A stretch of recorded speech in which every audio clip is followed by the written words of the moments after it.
Arkadaşlar, kanalıma hoş geldiniz. Bugün çocuklar için, büyükler de kullanabilir, soğan ve şekerle öksürüğe nasıl son verilir, bunu sizlerle yapıp paylaşacağım. Ben deniyorum, çok da yararını gördüm, çok memnun kaldım.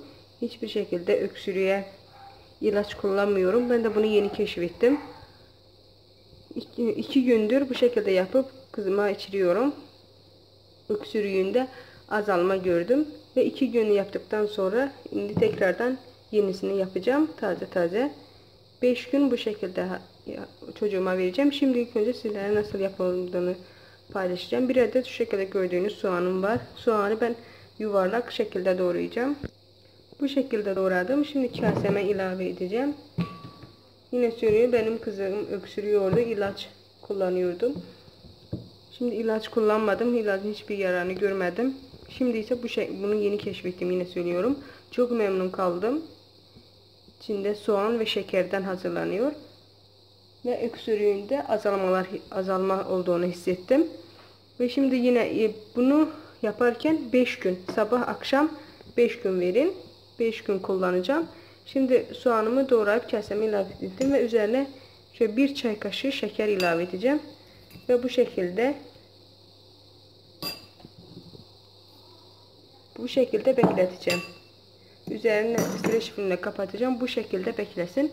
Suyu çıkacak. İyice suyu çıkacak. Ben daha yaptığımı şimdi sabah verdim. Bunu şimdi akşam vereceğim. Sabah ve akşam 1 çay kaşığı, şu şekilde çay kaşığı da ölçümüzde bu şekilde. 1 çay kaşığı sabah, 1 çay kaşığı da akşam verin. Deneyin. Çocuklarınızda öksürüğü göreceksiniz. Nasıl da azalacak ve öksürme son bulacak. Büyükler de kullanabilir. Büyükler için de 1 yemek kaşığı verebilirsiniz. Küçüklere 1 çay kaşığı, büyükler için de 1 yemek kaşığı içilebilir sabah akşam. Ben bunu şimdi 5 gün sabah akşam vereceğim. Suyu çıkacak. İlk 2 gün daha önce hazırlayıp 2 gün sabah akşam içirdim. Şimdi tazeledim. Yenisini hazırladım. Yenisini de yine 3 günde bunu kullanacağım. 5 gün daha sonra kullanmayacağım. Göreceksiniz çocuklarda öksürük nasıl son bulacak.